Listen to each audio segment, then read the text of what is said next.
Hello टुनिया, कैसी हो? टुनिया नहीं, छुई मुई। जी हां, आपको तो तुमको तो छुई मुई कहा जाना चाहिए, क्योंकि जरा सी भी छुअन से तुम ऐसे सकपका जाती हो जैसे छुई मुई का पौधा। और उस दिन की तुम्हारी वो छुअन तो मेरे रोम रोम में जैसे रम सी गई है। अब मैं आपको तुम इसलिए कह रहा हूं ताकि मैं सहज तरीके से तुमसे बात कर सकूं, क्योंकि मैं समझता हूं कि प्रेम जमीनी हकीकत होना चाहिए, न कि हवा हवाई। तुम्हारे माथे का वो चुंबन हमारे बीच भरोसे का मानो एक सिंबल सा बनकर रह गया है। मुलाकात का वक्त बहुत कम था हमारे बीच और बातें ढेर सारी थी। तुम भी कमाल की कॉन्फिडेंट और बहादुर लड़की निकली कि भौतिक रूप से अनजान एक शख्स को धड़ल्ले से कॉल करके पहली ही बार में होटल के अपने उस कमरे पर बुला लिया। अरे सिर्फ सोशल मीडिया की ही तो दोस्ती थी ना हमारे बीच उस मुलाकात से पहले। मुझे लगता है कि तुम मुझे बेहतर तरीके से जान चुकी थी, तभी तुमने निसंकोच फोन करके मुझे बुला लिया और मुझ में भी पता नहीं उस भरोसे के साथ तुम्हारे माथे को चूमने की हिम्मत कहां से आ गई, जबकि मैंने ऐसा सोचा तक नहीं था। चलो, मुझ में जो हिम्मत आई सो आई, लेकिन कमाल की बात तो यह है कि तुमने भी न तो मुझे रोका और न ही उस छूने की खिलाफत की। मुलाकात के उन 2-2.5 घंटों के लम्हात को मैं अपनी यादों में हमेशा के लिए सहेज के रखना चाहता था। तभी तो तुम्हारे दुपट्टे को मैंने पूरे वक्त अपने गले में लपेटे रखा। और तुमने भी मेरा हाथ अपने हाथों में थामने से जरा भी परहेज नहीं किया। तुम्हारी वो हथेलियां और उंगलियां तब से पहले मैंने सिर्फ वीडियो कॉल्स पर ही देखी थी, जब तुम मुझे अपने हाथ की लकीरों को पढ़ने के लिए कहा करती थी। वो गद्देदार हाथों को अपनी उंगलियों में जकड़ने का मैंने कभी सोचा भी नहीं था कि एक वक्त ऐसा भी आ सकता है। बार बार चेहरे पर तुम्हारे बाल पर्दा बनकर जैसे कह रहे हों कि इन आंखों में इतने प्यार से न समाओ, और तुम्हारा बार बार अपनी उंगलियों से उन लटों को उठाकर अपने कान के पीछे सेट करना ऐसे लग रहा था मानो तुम्हारी खूबसूरती को अपने दिलो दिमाग में संजोने की जिद सी ठान रखी थी मेरी इन आंखों ने। उस थोड़े से ही वक्त की बातों में हम इस तरह घुल मिल गए थे कि पता नहीं जैसे कितनी पुरानी मुलाकातें रही हों हमारी। दरअसल हमारी मुलाकात तय नहीं थी, वो तो इत्तेफाकन तुम्हारा मेरे शहर में आना उस यादगार मुलाकात की वजह बन गया। सही बताऊं तो चाय पीने का असली मजा जैसे बस उस दिन मुझे तुम्हारे साथ ही आया था। चाय पीते हुए बनते सिकुड़ते हुए तुम्हारे होंठों की वो शेप कमाल की लग रही थी। होंठों के पीछे से झांकते, कानों में लटकते तुम्हारे वो झुमके तुम्हारी खूबसूरती को बढ़ा तो रहे थे, लेकिन ऐसा लग रहा था मानो तुम्हें उनकी कोई जरूरत नहीं थी, क्योंकि हीरे को भला कब सोने चांदी की जरूरत होती है। और वैसे भी तुम्हारी खूबसूरती भी आखिर कब किसी गहने की मोहताज रही है। लेकिन पता नहीं क्यों ऐसा लग रहा था कि तुम्हारी आंखों के नीचे बने हुए डार्क सर्कल्स तुम्हारे किन्हीं गुमनाम आंसुओं का पता बताने की कोशिश कर रहे थे। चाहा कि तुमसे पूछूं उनकी वजह, लेकिन बिना इजाजत तुम्हारी जिंदगी में झांकने की मेरी हिम्मत नहीं हुई। इसी बीच फोन में टाइम देखा तो एहसास हुआ कि तुम्हारे पास आए हुए 1.5 घंटे का वक्त कैसे बीत गया इसका जरा भी इल्म नहीं हुआ? अरे हाँ, टाइम से याद आया, वो मैंने तुम्हारे लिए जो एक रिस्ट वॉच खरीदी थी ना, तुमसे मिलने के उतावलेपन में मैं उसे लाना ही भूल गया था। खैर, फिर सोचा कि ऐसा क्या नजराना दूं तुम्हें कि वो चीज हमारी मुलाकात की ऐसी निशानी बन जाए जिसे देखते ही तुम मुझे अपने पास महसूस करो।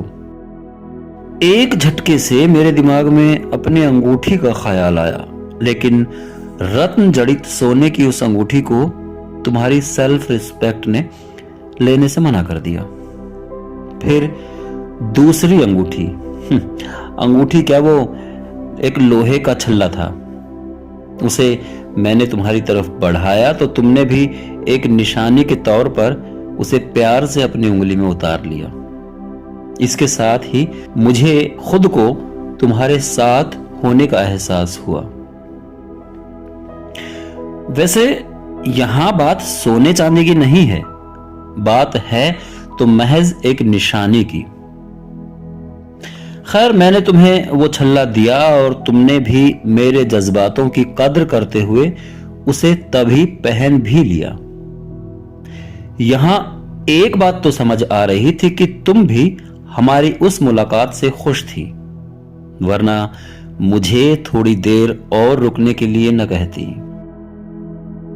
और मुझे भी वापस आने की भला कहां जल्दी थी। लेकिन हां, एक नजर फोन की घड़ी पर जरूर थी, क्योंकि मुझे डर था कि कहीं गुजरता हुआ वक्त हमें करीब न ले आए। हालांकि यह महज एक खुशनुमा ख्याल है, वरना ऐसी कोई बात थी नहीं।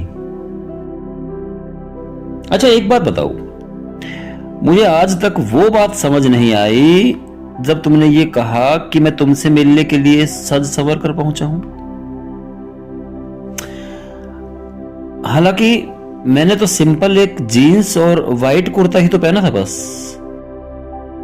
यहां तक कि मेरे बाल भी अस्त व्यस्त थे। फिर पता नहीं तुम्हें ये क्यों लगा कि मैं तुमसे मिलने के लिए सज संवर कर पहुंचा था।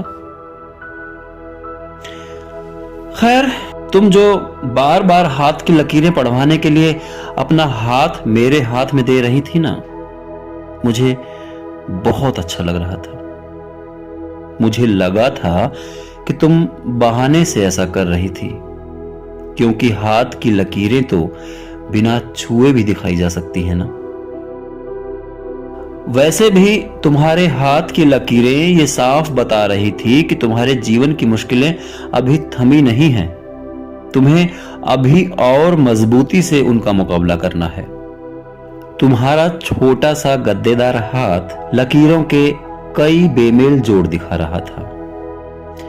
कोई भी लाइन खुद में मुकम्मल नहीं नजर आई मुझे, जबकि तुम्हारा माथा आने वाले सुख वैभव और तुम्हारी प्रसिद्धि को साफ दिखा रहा था। लेकिन पता नहीं क्यों उस वक्त मेरे पास तुम्हें बताने के लिए कोई खास अच्छी खुशी वाली खबर नहीं थी। वैसे लोगों के बीच तुम्हारा व्यक्तित्व और मिलनसार व्यवहार इतना पसंद किया जाता है ना कि तुम्हारा फोन अधिकतर बिजी रहता है। हर कोई तुमसे बात करना चाहता है, तुमसे मिलना चाहता है, तुमसे सलाह लेना चाहता है। और तुम भी मुझे छोड़कर किसी को निराश नहीं करती। मेरी कॉल को छोड़कर बाकी तुम हर किसी की कॉल रिसीव करती हो, चाहे 2 सेकंड के लिए ही क्यों ना करो।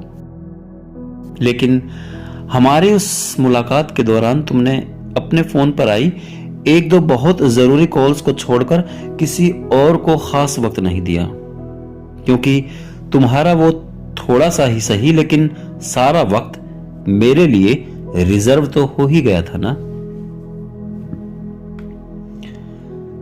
तुमसे मिलकर मुझे ये समझ आया कि तुमने अपनी जिंदगी को खुद से बिजी किया हुआ है।